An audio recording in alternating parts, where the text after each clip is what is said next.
Welcome to the end of year awards on the Goonerverse podcast. James and Sheroy, us two, hi, will be going through a lot of things from best player to best signing to best moment to worst moment and all sorts. Obviously, we'll talk you through the categories. I will time code it if I can try and remember. I'm going to write it down on my phone. And of course, this is coming out on the Fridays it normally would, but it is Boxing Day. Sheroy, I hope you're well.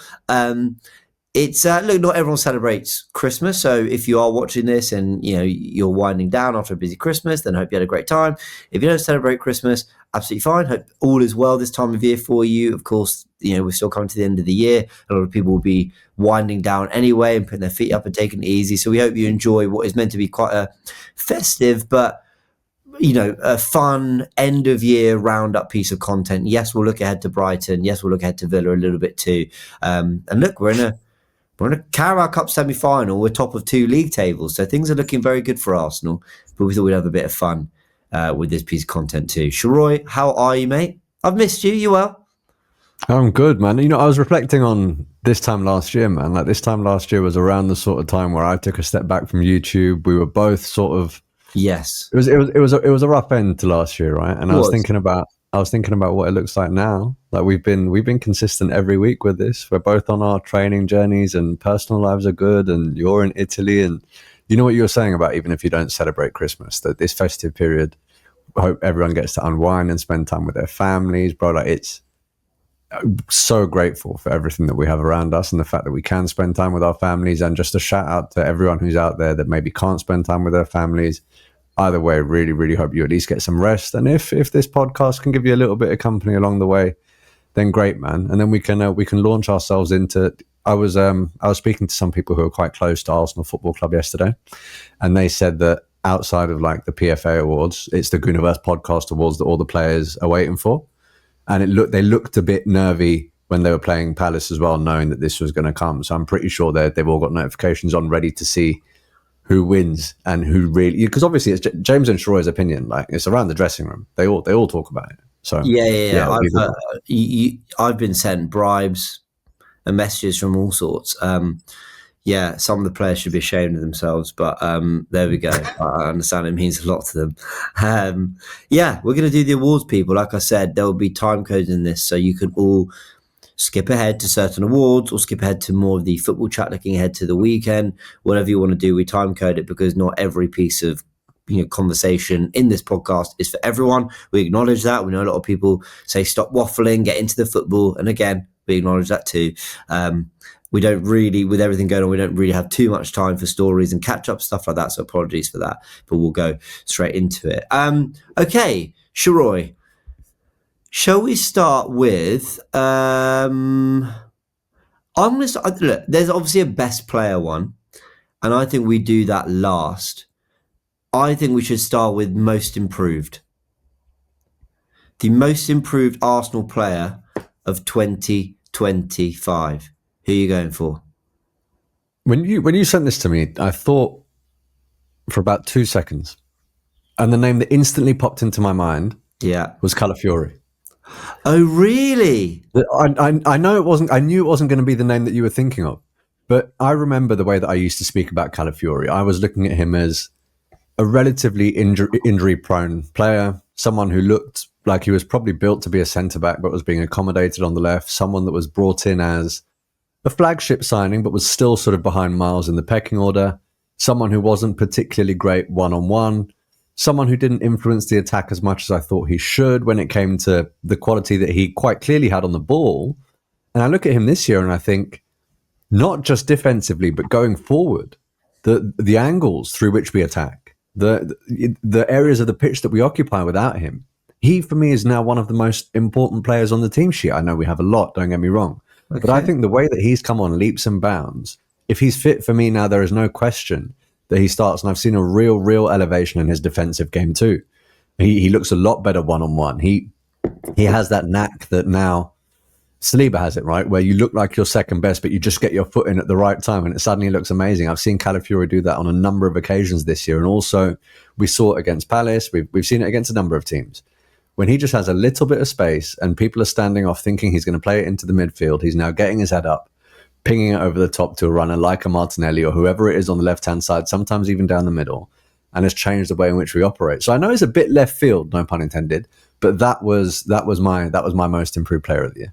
Okay, I like it. Very, very, very compelling case. I think if it were the most improved for this season so far, so basically August to now, I would definitely agree with you. If I'm going for 2025 as a whole, for me, it's Mikel Merino, which is why it's so good to have you on the podcast, mate. So thank you so much for joining. Not at all. You know I never miss it, man. Come on. With Merino, right? I just think when he arrived, a lot of people were going, why have we signed this guy for £30 million? He's not an upgrade on the midfielders we've got. Not quite sure what he added. We didn't see the box crashing element at first. And then suddenly in February, he's asked to do a job up front.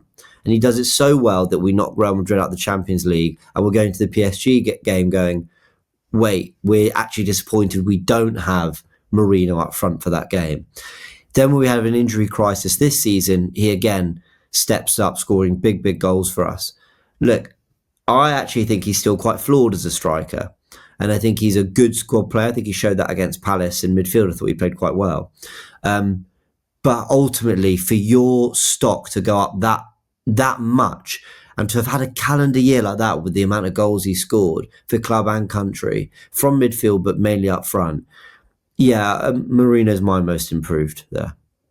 I'm not going to argue with that, man. And he did a piece on Sky Sports with Timber actually, where they were discussing tactics. Ultimately, no, it wasn't Sky Sports. Maybe it was TNT. Anyway, that's neither here nor there. But the way in which he spoke about having to adapt to being a striker and occupy new positions and where he places himself and the way that they talk about scanning a lot, right? Yeah. But these clips were really, really slowed down, and you can see the level of intelligence and awareness he has to occupy that position and sort of unlearn what he knew as a midfielder and relearn what he has to do up front. Now, I'm not saying he's perfect up there, but if you're talking about the effort that someone has put into the improvement that they're getting this award for, bro, he has put in absolutely everything, every ounce that he has in him to make sure that he occupies that position and does so well. So yeah, completely agree, man. I think they're both decent shouts. Anyone we've missed, just very quickly? Anyone like I can't really think Trossard, maybe, but I think he's always been good for us. And I think it's only really been the last few months that he's been like brilliant. So if we're looking at 2025, I know that he hasn't been here for the second half of the year because we shipped him off. But don't forget what Kivior did for that first half of 2025. Great. We're talking about that Champions League run. We're talking about what I think we're going to discuss when it comes to some of the best moments of this calendar year. He was an integral part of that, man, and it came at a time where everyone thought we've lost Big Gabby. What are we going to do? He was very, very important. So honourable mention to him. Very honourable mention, I like that. Okay, so we've now got best signing.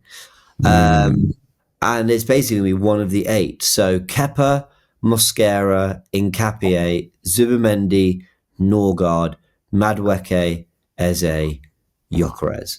Have I missed anyone there? We didn't sign anyone in January. I think those are all the names. Go on. I could divvy it up.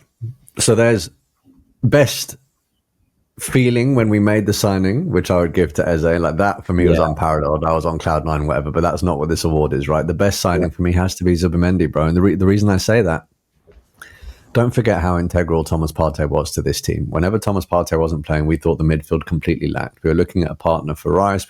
The dynamic of the team changed. Everything looked a bit slower. Defensively, we looked a bit more shaky. And for someone to come in from a different league where you look at the natural attributes of the player and you think, right, maybe a little bit smaller than you'd want in a powerhouse midfield.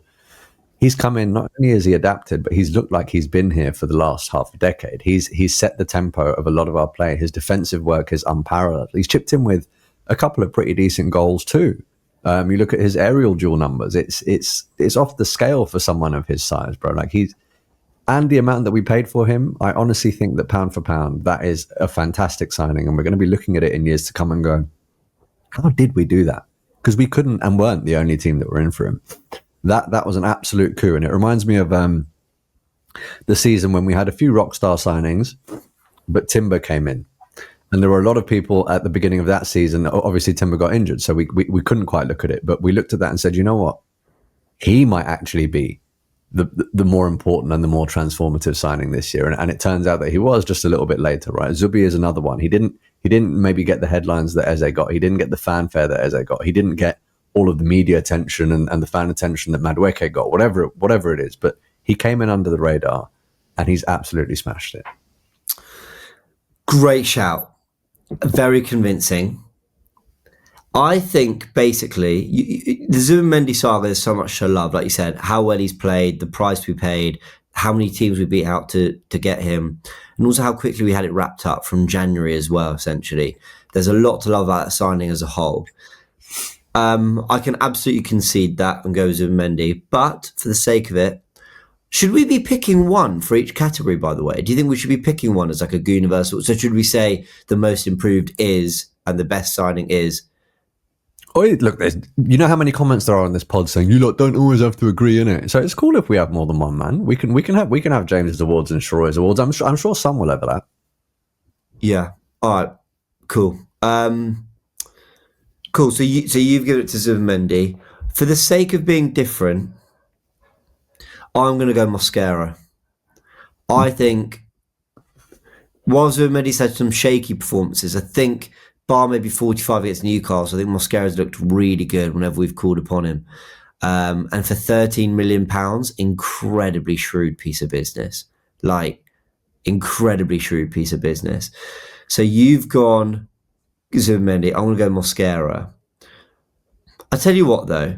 I think we should, I think there should be like a Goonerverse Awards. Like, I feel like there should be the channel picks one. So I'm going to go Zubimendi. I'm going to agree on that. Who'd you go for the first one again? Sorry, I forgot. The most improved. So you went Marino. You went Marino and I went Calafiori. Yeah. Who should we agree on? I'm happy to trade off my pick on that one because I think you're right. Over the course of the calendar year, I can see Calafiori's improvement this half of the year, but I think when you're looking at the whole calendar year, it is Marino. So I take that. Cool. And I agree on Zubimendi. I'm glad we talked Mosquera there, and he would have been my vote, but I think Zubimendi's a stronger shout. So congratulations to Mikel Merino, the most improved player, and Martin Zubimendi, the best signing, which is quite an award with 8 coming in, so fair play. Okay, next is the best moment of 2025. We have to... You go first on this one. I want to see what yours is. It's got to be Real Madrid, and for me, it's the moment. It's Real Madrid, but it's the second Declan Rice free kick for me. Yeah. We're talking a moment. It's that one. Yeah. That's the moment where we all went, "Oh my God, he did it again!" Now, if he hadn't scored that second, then the best moment would be the first free kick. I'm not even saying the second free kick is better than the first free kick. I'm just saying the fact that and it probably is. But the fact that he did it again, for me, that's the best moment. What have you gone for? Yeah, it was that. That was one of the only moments I can remember where but my jaw was on the floor. Yeah. I know there's going to be a couple of pauses in the comments after that, but my jaw was on the floor. I was in complete awe of what I had just witnessed. I've sat there and I've said, how many teams, how many players have we seen have moments like this in the Champions League when we've watched as a neutral, when we don't really have any skin in the game? But now it's us, and now it's our guy against that team, at our ground. I mean, you couldn't write it, man. You couldn't write it. I don't really think there is that much competition for this. There was one other moment that really, in the scheme of things, doesn't come close, but it still evoked a level of elation in me that was somewhat comparable. But I'm going to get onto that because that plays a part in another award. So I'll come to that. But again, it wasn't really in the same. It wasn't really in the same sphere. Well, I really hope I haven't spoiled anything here, but Eze's hat trick for me is a big moment. I'm trying to think of others. Like 2025 hasn't been filled with amazing moments. Gabriel winner at St James's Park. That's the one. Okay. Yeah, that's the one. They are huge moments. Okay. Yeah, well, you know what? Looking at the state of the table now, mate. Not being funny, that Eze ball to Martinelli against City could be a huge moment for us to get that point. It wasn't. Yeah. No one really looked at it then, and I mean, we understood that it was a game that we probably ought to have won, given the form that City were in at the time. Even though they set up differently, but they're not in that form now, and they're not playing that way now, and they're on our arse now. So that could be a very important point and a very important moment come the end of the season. also want to shout out the 2 goals of the Bernabeu. I mean, just that night as a moment, but when Saka dinked it over Courtois and we were 4-0 up, I thought, oh my word, we're 4-0 up against Real Madrid in the Champions League at the Bernabeu winning. That was huge. Okay, cool. So the next one is our best win, which probably plays into similar things, but what's your best win? You might not agree with me on this, and it might be a bit of recency bias, but we were being touted as the best defensive team in Europe, and not too long ago, we came up against a team that was being touted as the best offensive team in Europe, and it was being seen as the best versus the best, right? And they came to our ground at a point where, in the first half, it looked pretty evenly matched, but then what we did to Bayern Munich in that second half, and the way we finished off that game, that filled me with a level of assuredness that I haven't quite felt for some time in Europe. And I thought, you know what, even if another team comes along and brings the fire in the form of their life, we can not only win, but we don't scrape it. We play them off the park in that half. So that for me was the best win, not necessarily in terms of what it did for the season or where you end up at the end of the season or progression or whatever, because we would have still gone through had we not won that. But I'm talking about what it did for the way that I look at this team and what I think this team can do going forward in Europe. That for me was the best. And I think the players took a hell of a lot of pride in that as well. And if a performance like that against a team like that can't give you the level of belief that you need, that you really can go on and do things, I'm not entirely sure what sort of half of football can. And that's why that one is the one for me this year. I agree. Nice. I think that was our best win of the season. I think, and I'm going to shout out a few others, but I thought to play in a game that was billed as the 2 best teams in Europe and also face the adversity of the first half we did, in which they moved the ball brilliantly by, and we thought, okay, what are we about? Then make the tweaks at half time to a point in which we absolutely demolished them. We dominated them on set pieces. We dominated them on the ball, off the ball. In every way, shape or form, Arsenal rose to it and got better. We brought off Saka and brought on Madueke. We brought off Trossard and brought on Martinelli. Eze has his big moment. Marino is leading the line in the absence of Gabriel, and we overcame all that and destroyed them in that second half. I think that's got to go down in terms of the level of performance we got to. It's the highest level Arsenal have got to all season. And I also think it happens to be against the highest level of opposition we faced all season and probably all year. So I totally agree with you. That was absolutely huge. We have mentioned Tottenham 4-1. We have mentioned Newcastle 2-1. They were huge, huge wins. We have mentioned another big one in there, Real Madrid, of course. But I also want to mention the 5-1 against Man City, which is all the way back in January. It doesn't matter what form City are in. To destroy a Pep Guardiola side with Erling Haaland 5-1, and people need to remember we weren't in a great place. We were like them, with injuries, really struggling, miles off Liverpool. To put that level of performance in against City, and also, best moment could also have been Lewis Skelly with his celebration and that goal. But I think I think that deserves a shout out. But Bayern, I agree with you. I'm going to write this in my notes. The only other one that comes to mind, again, some people might say it's recency bias, but I don't think it is. It is the one against Simeone's Atleti, because that was almost a precursor to the Bayern one. We knew that we were a very, very good team, but to go in, and I think we put 4 past Atleti that night. And that was a level of domination against a European club that I hadn't seen. Now, the difference is they weren't being touted as the powerhouse that Bayern Munich were being touted as. So it was almost like planting the seed for what was about to come. And I know this might sound mad, but I was more convinced by the Bayern victory than I was by the victory against Atleti, because of everything that we said about how Bayern came out in the first half and what we know they could have done. But that's definitely one that I wanted to mention as well. Okay. How about worst result then? Worst result? I know mine already. Go on. For me, it's I think it's comfortably the West Ham 1-0 defeat at the Emirates. You know, it wasn't long after we destroyed City 5-1. I think we were doing okay, but we'd gone out so many cup competitions. And I know people could say 2-0 at home to Newcastle in the cup. I know some people could say on penalties to that Man United team. We had some bad results. But for me, we had the opportunity at home, 3 p.m. kickoff. We'd just beaten Leicester, I think, 2-0 away. We had the opportunity to go within 5 points of Liverpool, knowing they would go to the Etihad. Now, I know Liverpool won that game anyway, so it might not have mattered. It was an 8-point swing. But it ended up being an 11-point swing because of it, because we lost and they went and won.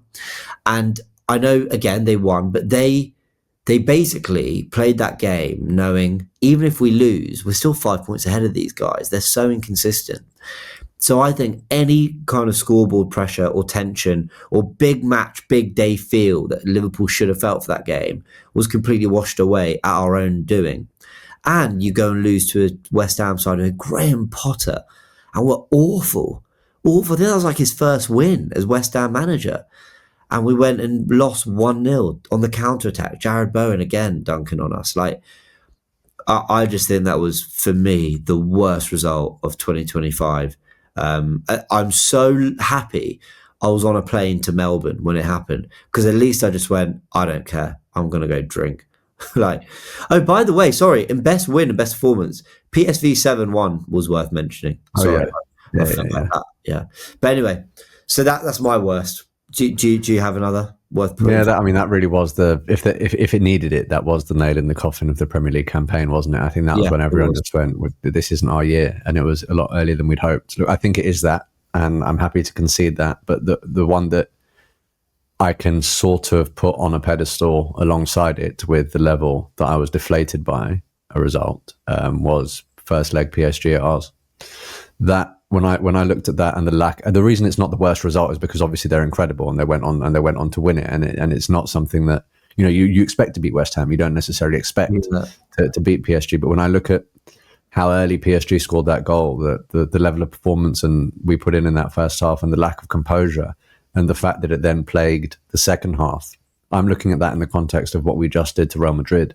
I'm looking at that in the context of this is where we are meant to salvage our season, because the result against West Ham and other results that followed have ensured that we're not going to win the Premier League. The entire season is on this, and you guys need a big trophy. I'm looking at this with the anxiety of, if we don't get over the line in this trophy, who's going to stay in for how long? Who might want to leave?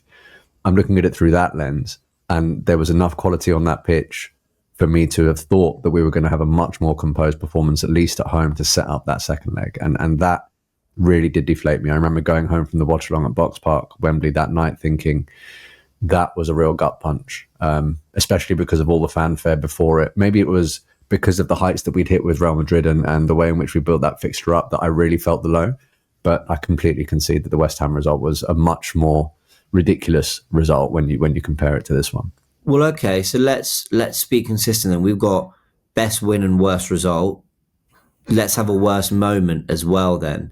And for me, I think as a moment, the PSG tifo, the deflation of the night, we had beaten them earlier this season. We beat Real Madrid weeks before.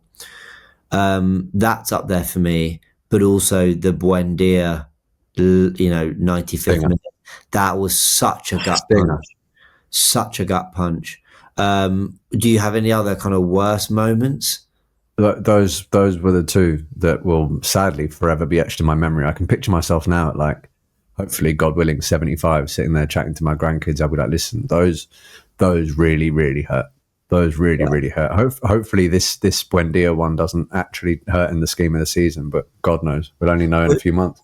So what's the worst moment? I could go either one. I think it probably is Buendia. Like, I mean, ultimately, how mad can I get at a tifo and, things like that? But it is Buendia. But for all the thing is, I don't need to go into it too much because it's been discussed in depth given how recently it took place. But it did come off the back of some results that we thought we ought to have done better in anyway. And for us to have, it was another late goal in a game that was very important against a team that many probably wouldn't have expected to be where they are in the table, but they are, and they halved the gap on us with that result. And it meant that a relatively comfortable 2-game swing against Manchester City turned into a 1-game swing. So in the scheme of things, it absolutely has to be that. Okay, let's do best individual performance then.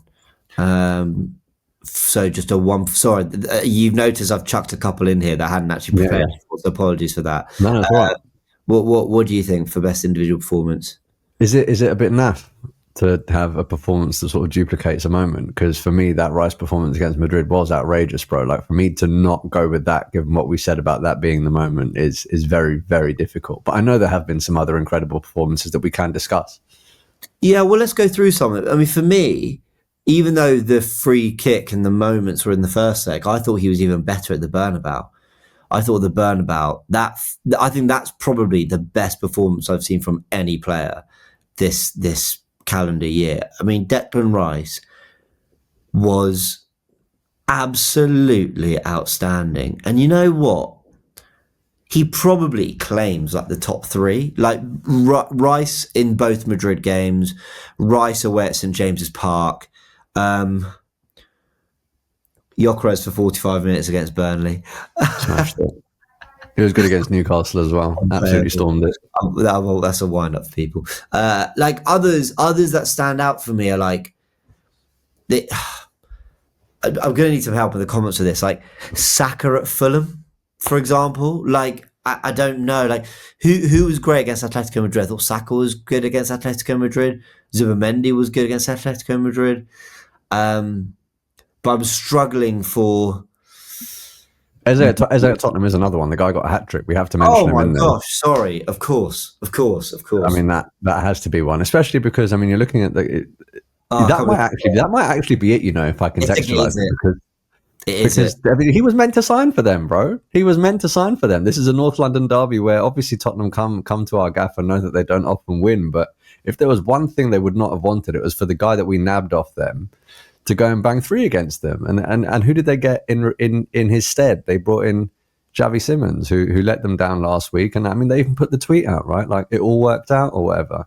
They really went for that when they signed Xavi Simons, and then it's Ebbs that turns up and just goes bang, bang, bang, and the caliber of each goal, the speed with which he finished those off, and the level of euphoria that sent flaming through the fan base. I think that probably is the one. Yeah, just to shout out others, like, I have a feeling we're going to talk about Giroud and Timber in a bit. Timber, in both Real Madrid games against Mbappe, Vinicius, Rodrigo, and Luis Skelly, was utterly sensational. Yeah. Kivior too. But I think you're right. Like, ultimately, I think Declan Rice was unbelievable. And maybe it's difficult because for me, the 3 are, you're right, Eze's hat-trick against Tottenham, Real Madrid, 2 goals, Declan Rice, and then Bernabeu, Declan Rice. And I think as a full 90-minute performance, the one that left me going, he's the best player in his position, was Rice at the Bernabeu. But I agree, right foot, left foot, hat-trick against Tottenham. I think it has to be that as the best individual performance. It's just that Tottenham aren't anywhere near as good as Real Madrid, but then Real Madrid were not great last season. Like, for all the players they've got, they weren't. This is difficult. Who should we go? The reason I lean towards Ebbs is, let's do it. There are lots of clubs with players that do get a hat trick every season, but we don't get that many hatties, bro. We really don't. So for one to drop in a North London derby, that again is one that we will remember for a long, long time to come. Even though the result itself wasn't as significant as the Madrid one or whatever, but I think that one is going to be spoken about for years. Okay, so that brings us on to, where are my notes? Best player. The best player of 2025. It's so difficult, isn't it? Because 2025, even though he was injured at the beginning, it'll be difficult not to mention Gabriel in this conversation, because I know there was the entire narrative about Saliba as the best defender in the world, but there then became this sort of, well, is it Gabriel? Is he more important to the partnership? And then Gabriel goes and scores from every set piece that we take with his eyes closed, and Buddy's defenders. He makes up for mistakes like the one against Newcastle where I held him accountable for the Voltemada goal, but then he scores the last minute winner. He shows a level of personality, and in my opinion, epitomizes the character that Arteta wants within this team. So he has to be mentioned. But again, I mean, you can speak about but I'm going through them because I'm having difficulty choosing. You're looking at Timber. Timber is now touted as the best fullback in the league. Even last night, I thought his ball winning capability was absolutely ridiculous. In fact, he won the ball in the 6-yard box and maybe could have scored. I don't know what he was doing up there at the time, but he robbed Guehi there. How can we not discuss Rice in this conversation, given everything that we've just said? How can we not discuss our talisman Saka, given everything that we've just said?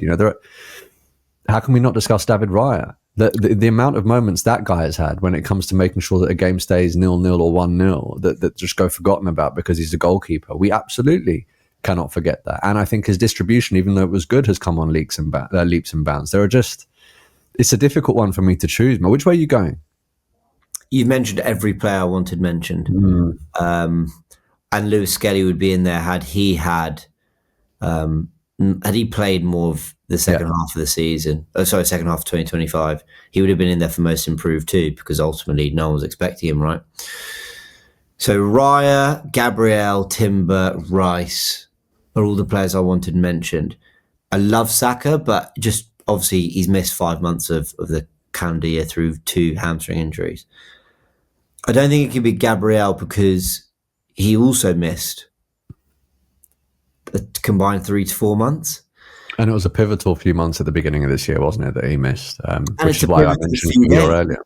Yeah. He hasn't played Bayern. He didn't play Tottenham. Having said that, though, it's not like he needs to prove anything in big games because he's imperious. I think Saliba's worth a mention because he plays to such a level that we've just got used to it. And the reality is, had he come in as a new signing and given us this 2025, we'd be going crazy about it. It's because he's just made it the norm. So William Saliba, I think, is in real danger of basically leaving Arsenal one day without us having actually fully appreciated what we have. But that's a different conversation. I think we do appreciate it, but we just don't. I think we should be talking about him after almost every game. So I will go for, it's between Rice and Timber.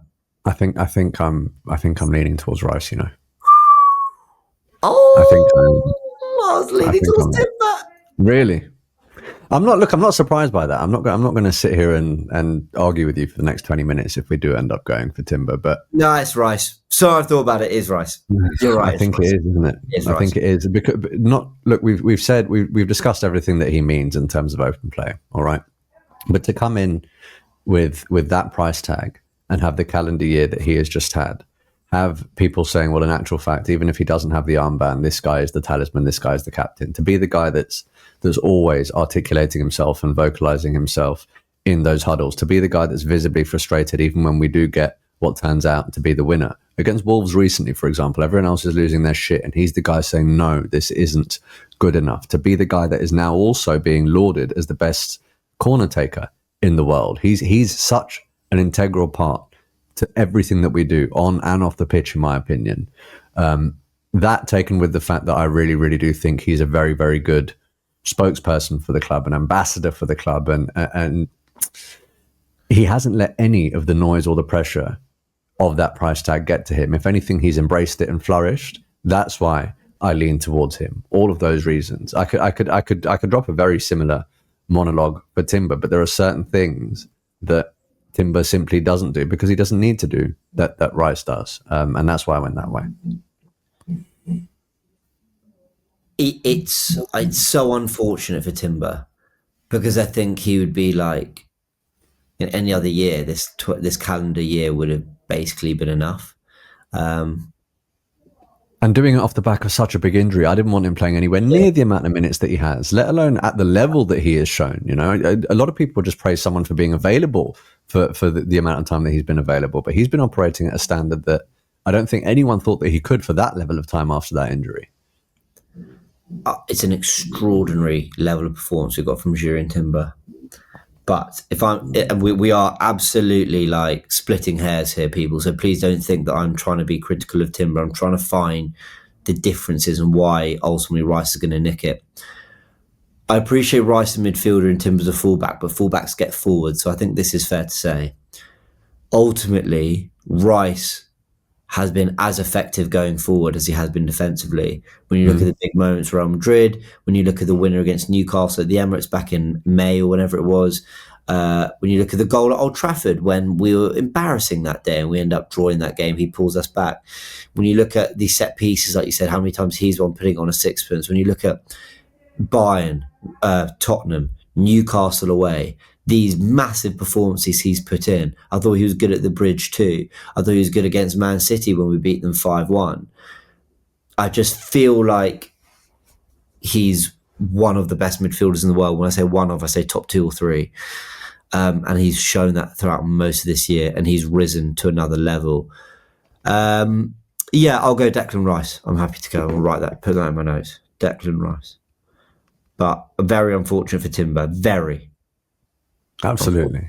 Big up Jury and Timber every damn time. He gives us a level of steeliness that we haven't had in a very, very long time. And he's not one of those outwardly aggressive people, right? He's not a Romero, but he's still a bad man. He's still a tough man. You know, I think that's the kind of tough guy I like in my team. Not someone that's a liability, but someone that will still body you, but then get back up and get on with business and then put up a Bible verse the day after. That's the kind of guy I like in my team. None of this fake hard man shit that you get from so many players. Tottenham, a few of them. Dude, Richarlison are running in Szoboszlai's face. I'm like, what are you doing? Like, you're losing. All your players can't stay on the fucking pitch, you idiot. Like, what are you doing? Posturing. Absolute posturing. Yeah, posturing. Romero kicking out when Tottenham actually finally get on top. We play them actually not long. And yeah, anyway, let's just hope I haven't jinxed anything there. Okay. Well, going back to hold on, your predictions at the beginning of the year, didn't you say we were going to lose a North London derby at theirs this year? I think that was one of yours, wasn't it? Like shock result? I think you're right. I'm going to go back and watch it because I remember one of mine was, I think we're going to put 4 past Liverpool when they come to the Emirates, and everyone laughed at me then because they were knocking about right at the top. Yeah. Let's see, bro. Let's see, man. That would be that. Yeah. I do you know that prediction that you said that has popped into my head a few times. I've thought, sure, I might have been on something. But let's see. Okay, so let's round these up then. The Goonerverse Awards. I'm just writing the time code, so round up. Okay, cool. Most improved. Congratulations to Mikel Merino for your thanks, guys. Thank you. Clinical really finishing. For your clinical finishing in front of goal, playing up front when needed. Best signing, Martin Zubimendi at £51 million came in. Slotted in the absence of Jorginho and Partey and has been the ever-present. Best moment, Declan Rice. It would have been your first free kick, but you outdid it with your second one. Well done. I think we can all agree that was a moment that had everybody losing it. And wherever you were around the world as an Arsenal fan, you absolutely lost it in that moment. Best win, Bayern Munich 3-1. I think when you're playing... Probably the only time this season I felt we played... No, and PSG. Probably the only 2 times I felt we played the best team in the world. And I thought, okay, what are we about? And my word, did we lift it and rise to it. Worst result, 1-0 West Ham. Title race over. Worst moment, Buendia, 95th, 96th minute. Killer. Best individual performance, Eze for your hat-trick. Right foot, left foot, right foot against Tottenham Hotspur and a 4-1 North London derby win. The first... North London derby hat-trick since the 60s or something like that? Something outrageous. Yeah. It's been a long time. And all in all, the best player of 2025 for Arsenal. Congratulations to Declan Rice. I think we got that right. When you went through it, I think we got that right. There weren't anywhere I went, actually, maybe we were doing a bit too much. I like that. I think so too. Everyone in the comment section below, please let us know. Which you agree with, what you don't. What have we missed? Because there's a lot of football played in 2025. You know, what games were missed? I can't think of any on the back end of 24, 25 that we should be thinking of. Are there any from this side that we should be? Would love all your thoughts. Like, you know, Martinelli's goal against City, does that moment deserve more? I don't know. You let us know. Okay, I think we'll do about 20 minutes in news, Sheroy. You up for it? Bro, I could do another hour. You know what I'm like with this pod, man. By the way, I need to apologize now. Can you hear drilling in the background every so often? I actually can't. No. I'm glad, and I hope it stays up. I don't know why, but my neighbor has decided this morning to start wall mounting stuff. Like I think I need to message him before we record. I'm going to do that next time. But yeah, all right, good. I'm glad you can't hear it. Carry on. Do your thing. You're absolutely fine. Okay, so let's talk transfers then. Antoine Semenyo looks like he's going to City for £65 million. Should we be in the conversation for him? But also, what does this tell us about City, their unrelenting standards? And I made a point. Did you catch my match reaction on Goonerverse News after the Palace win? Went straight to bed after the Palace win. Haven't had time to catch up on fair. it. I usually do though. Please don't take that one personally, my friend. I usually do watch all of them. No, absolutely. So everyone, guys, I appreciate you tuning into the podcast. It's our final ever Goonerverse podcast. Yeah, I can't be working with this guy ever again. So yeah, sorry. Love, Merry Christmas. Sorry, man. It's all right though, because Alex from the Different Knockers told me to jump on what is his equivalent of the Goonerverse anyway, so it kind of coincides. I'm just going to do that with him every week next week. And I know it's not going to upset you because you guys aren't that close anyway, right? It's not like I'm jumping on with one of your best friends in the YouTube sphere, so it's not really a thing. Is that all right? He asked me first. So. All right. See? I'm going to find myself not on loose cannons anymore. No, so by the way, everyone, just a little teaser out there. Sheroy's joining us for another Loose Cannons very, very soon. Look out for that around the turn of the year. Something very exciting coming there, but you'll hear about it from us on Loose Cannons soon. Anyway, so look, I've got a very simple take that I mentioned on Goonerverse News, which is the reason I place so much importance on the Carabao Cup is not because I think it's the most mega prestigious trophy in world football and that winning it changes everyone's perception of this team and Arteta. No, I don't think that. However, there are only 4 competitions you can win, so I take it very seriously. We've had this rant before on the pod. But I add weight to it in that where people are going, Arsenal and Arteta must win the league this season, my framing of that statement has always been, no, Arsenal and Arteta must win silverware this season, because we can't go another 4 competitions this season, where we've had 4 over the last 3 other seasons, 16 in total, have a team this good and not be sat here with something to show for it. A team this good from August 2022 to May 2026 cannot have zilch to show for the levels of performance that they've put in. When you look at some of the performances we mentioned, the players we've got, how highly we rate them, all that. So I think we have to have silverware, and I think the Carabao Cup absolutely counts in that. Now, I also add to that, how do I link this to Semenyo?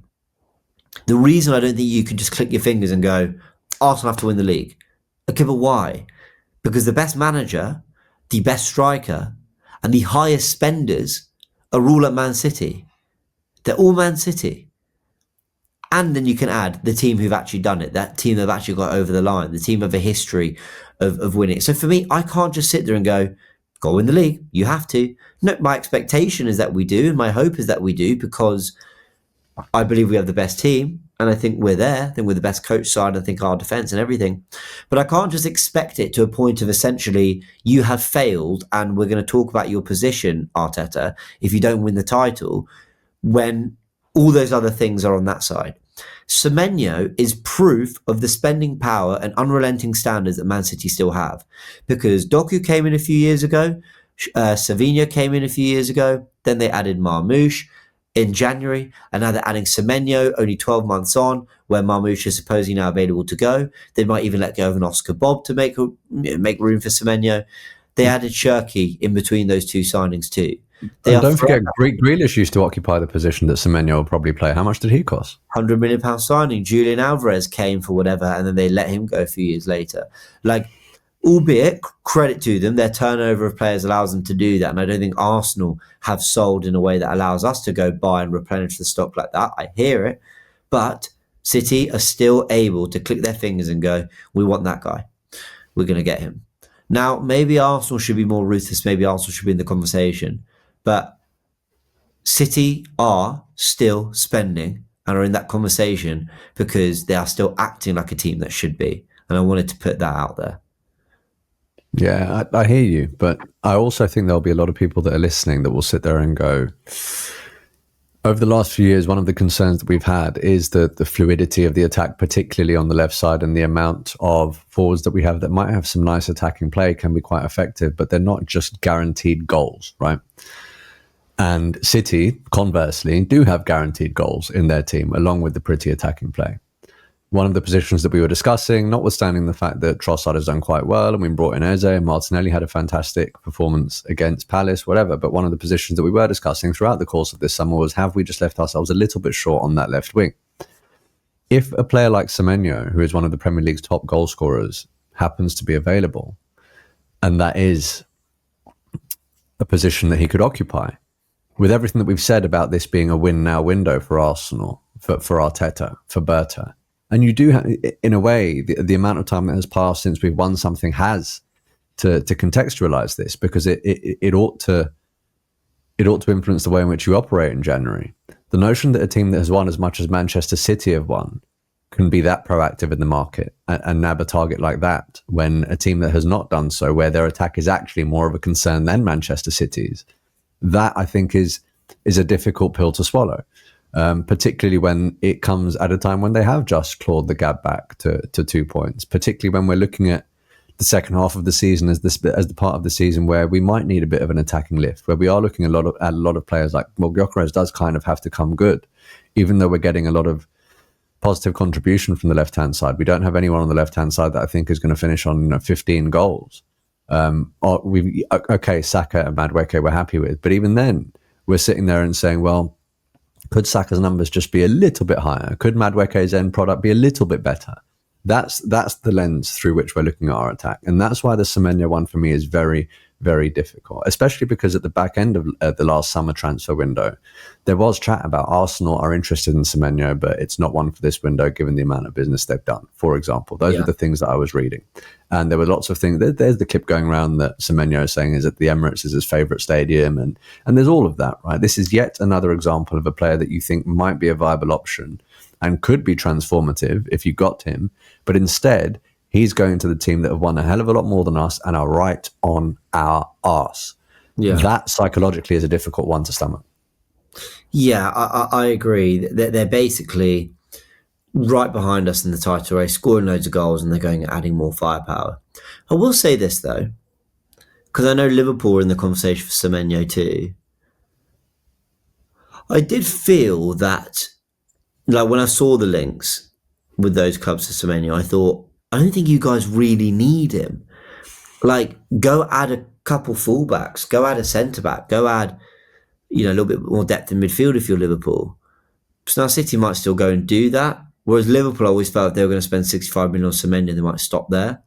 I wonder whether Liverpool come back aggressively for Semenyo now because of the Isak injury and the uncertainty around Salah's future. So that will be interesting. Well, with Liverpool, I do think they needed him, because really, in the absence of Diaz and God rest his soul, Jota, it really is only Gakpo that they were relying upon as a starter, and he was someone that they thought was a squad player. So I just don't. I agree with you in that I don't think they need someone in that position as much as they need someone in other positions. But I do think they still need a player like Semenyo in that position at some point. So the idea that he could go to the team that we're all battling against, I think, is a difficult one for Liverpool fans to deal with too.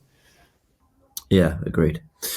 I agree. Are you disappointed that Arsenal aren't going for him? Are you thinking we've really missed an opportunity, or it is what it is? Yeah, look, a lot of people, you can ask me that again in the summer, because a lot of that will depend upon whether Manchester City lift the Premier League title and whether we do actually get someone that I think could be a real problem on that flank. Because regardless of what I don't think Trossard and Martinelli are going to be here next year. And I'm not, the point and I also want to see what Eze's future does look like on that left-hand side. If Eze does eventually sort of nail that spot down and starts contributing going forward with the numbers as well on that left-hand side, I'll be slightly less bothered by it. If we do lift the Premier League title or a Champions League, I'll be slightly less bothered by it. But if it transpires that we don't get anything, those guys, their numbers look very similar to the first half of the season, and Semenyo comes in and is a difference-making rotational option with someone like Doku, then yeah, I'm going to be gutted by it. And a lot of people are going to look back at that and go, maybe that was a moment. Who knows? Only time will tell. But it has the potential to be a real problem. Yeah, agreed.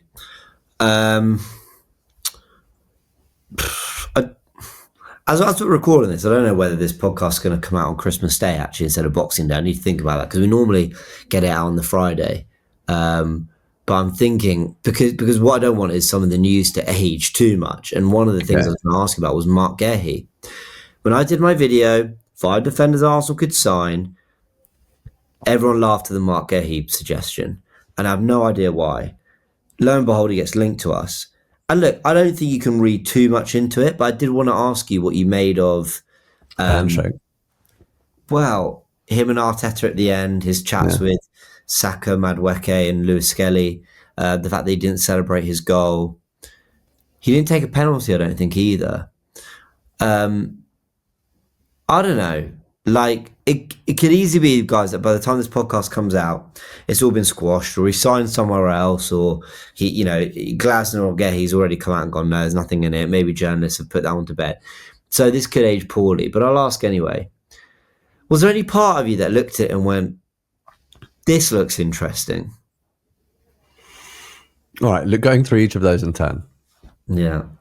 The fact that he doesn't celebrate his goal, probably because it's so late on in the game. He knows it's going to penalties, and he knows that's not salvaged them a point, and it's not a winner for them because this is a knockout game. Maybe he celebrates differently if it's the Premier League. The fact that Arteta went up to him and shook his hand, Arteta went up to a lot of Crystal Palace players and shook their hand. That's what managers do. That's sportsmanship. The fact that he was chatting to Saka, the fact that he was chatting to Madueke, I mean, this is like the Christian contingent of the England team, isn't it? I mean, they must be friends off the pitch. They're London based, and I think they are all friends off the pitch. So there is a plausible explanation for all of that if you look at it. But you can't change the way you feel when you see something. I agree. When I looked at it, I just went, okay. And I don't know whether that was because I think he'd be an incredible addition to the team, or whether it was because I was rationally looking at it. Look, if someone put a gun to my head right now, bro, and said, "Are you getting him in Jan?"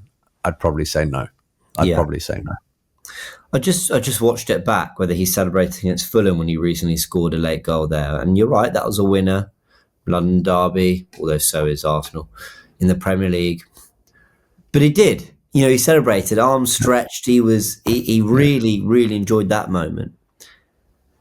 And I would argue Carabao Cup quarter-final, you might be an equaliser, but that's huge. You're about to go out, and in the 94th minute, you get an equaliser at the Emirates.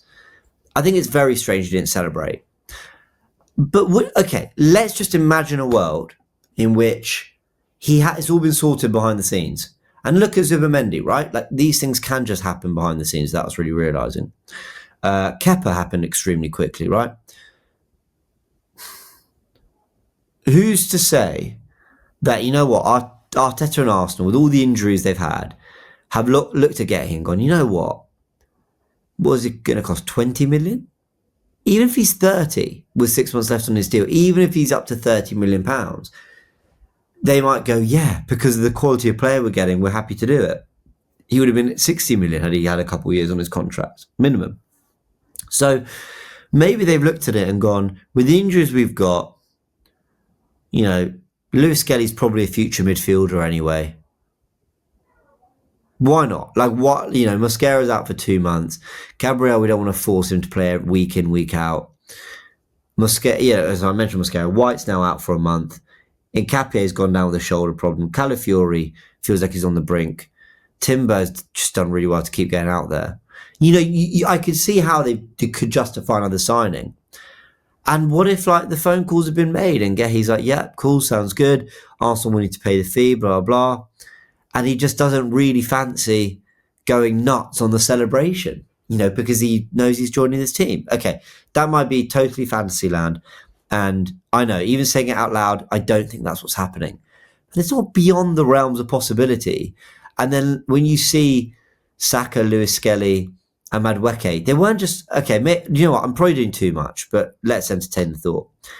I don't think they were just kind of there having a laugh. I mean, they might have been. There seemed to be an air of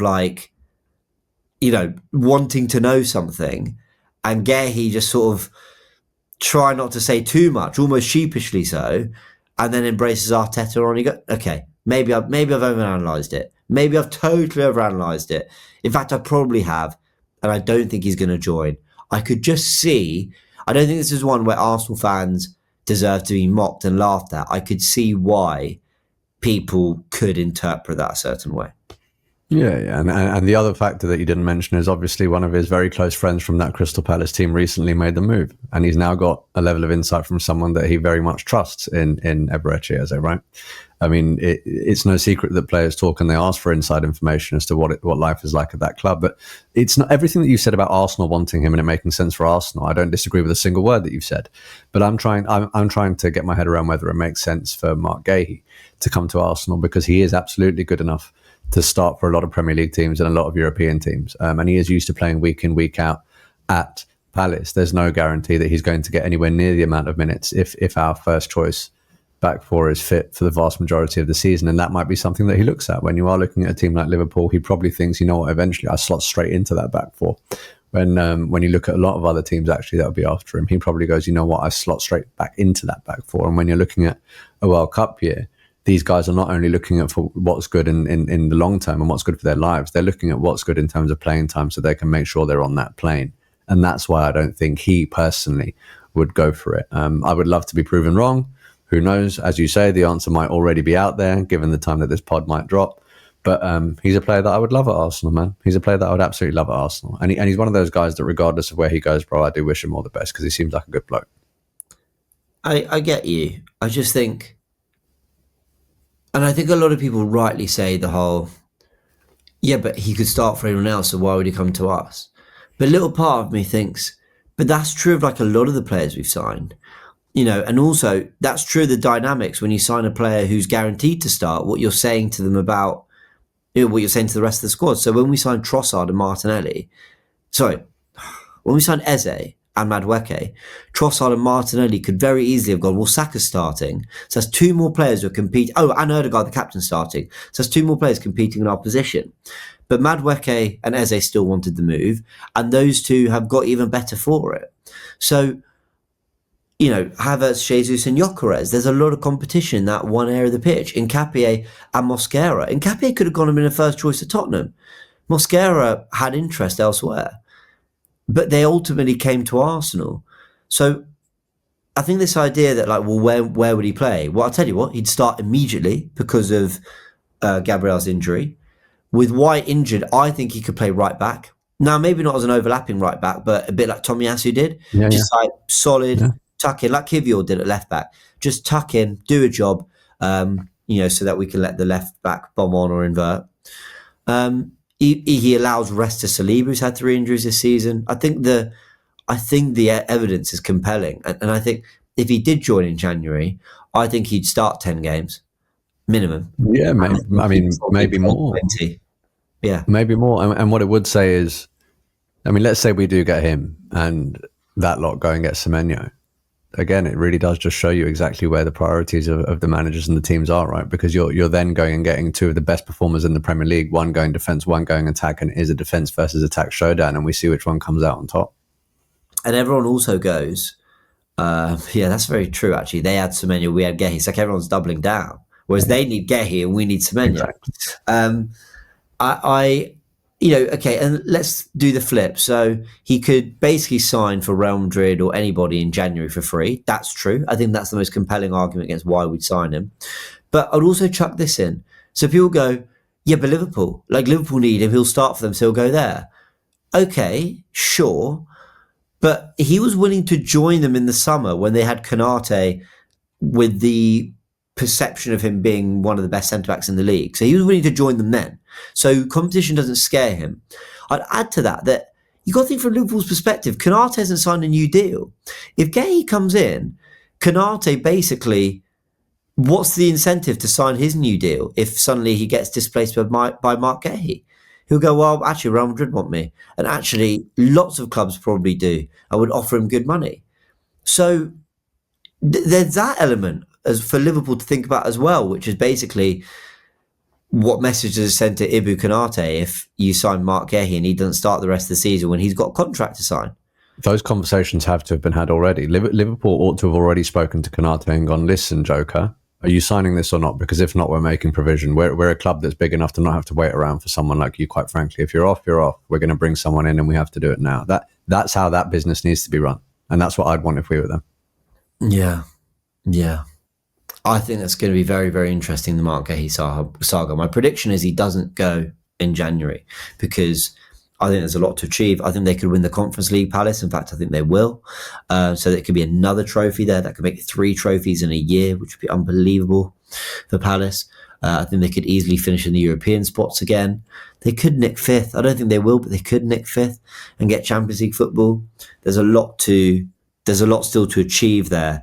And also it delays the decision for him. But he might also think, World Cup year, playing week in, week out for Palace.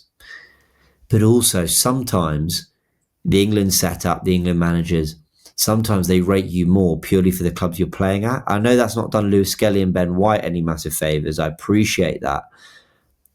But it's one way in which sometimes they look at it like, wow, like Mark Guehi playing for Arsenal. That's not fair on Palace, by the way. But sometimes it can be that. So let's see. We were going to look ahead to Brighton and Villa, but we'd run out of time. So listen, not much to say. I think we both want to win those games essentially. So I do think we have to psychologically. I think there have to be 2 wins psychologically, particularly looking at the fixtures the City have. Yeah, man, it's going to be an interesting turn of the year. Totally agree, mate. Listen, can't thank you enough, man, for joining me on Christmas Eve to record this. Everyone, this is out. Yeah, this could be out Christmas Day or Boxing Day. I'll figure that out with Max. But we'll figure out what's best for the pod. But yeah, a big thank you, everyone. Like we said before, if you celebrate Christmas, have a great one. If you celebrate Christmas, you've not got too much planned. I spoke about this quite a lot at the beginning of Loose Cannons. Like, you know, a lot of people take it easy at Christmas. I certainly haven't had the run up to Christmas that I necessarily would have wanted, but that's fine. That can happen. And just take time to rest, as Sheroy said, be with loved ones if you can. Or like we said, you know, just like take it easy. You know, whether you celebrate Christmas or not, a lot of the world, not all, everyone, I appreciate that, but a lot of the world winds down at this time of year. If you get the opportunity to do that, do so. Thank you for tuning into all the content this year. Like, I don't know. I'm not very good at the whole, please subscribe and thank you so much for this. And I'm not very good at kind of always engaging with the audience like that. So let me just try and say as sincerely as possible right now that I am so lucky to do what I do, but I cannot do it if all of you don't ride with us and leave comments and like videos and fundamentally just watch the content. You won't always agree with everything we say, and that's fine. But to those who come and have really good spirited conversation, who add to the way we see the game, who just tune in and appreciate what we have to say, I can't thank you all enough. Like it is such a privilege to do what I do, and I wouldn't be able to do it if it weren't for all of you. And you know, obviously, it's the year in which I left AFTV, and a lot of you, you know, still wanted to tune into the content, and I appreciate that massively as well. So, yeah, just thank you for a 2025 that hasn't always been the easiest for me. We've spoken about this, sure, haven't we, when the podcast returned? But the audience and the community is amazing. When we do have guests on this channel, so many of them say to me, wow, you've got a great community. They're met with great comments. They're met with great feedback. And, you know, you guys are, you know, this is going to sound like a weird thing to say. My views don't fluctuate. You know, I don't have kind of like 60K one vid, then 4K another vid. There is a real community of you that really want to tune in, whether you agree or like the kind of video I put out. You know, there's so many of you that just show up time and time again to support the channel. And I cannot thank you enough. So sorry for the long spiel, but I just wanted to say that I really genuinely, sincerely mean it. And thank you, Sheroy, for being a huge part of the journey, because, you know, there's no one else I'd rather do this podcast with. So thank you, mate. Bro, I still remember when you messaged me and asked me to do a podcast with you and said that it was going to be like the piece of podcasting content on your channel, and I was so heartwarmed by that. I echo everything that you said, but the only difference is I am shameless. Subscribe to his channel, share his channel, like this video, comment every time you watch this shit. Yeah, we need to get this guy to 100K and fast.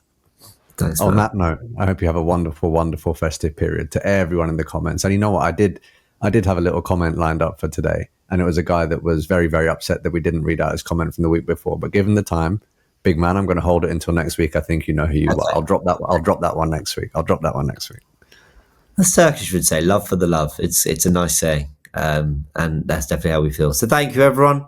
Hope you have a wonderful end to the year. We will be back with one more podcast next week. So this isn't the final one of the year, but we thought it being Christmas Day, Boxing Day, whatever, was probably a good time to do the awards. Let us know what you agree or disagree with, and we'll leave it there. Sheroy, big thank you, and we'll catch you all very, very soon.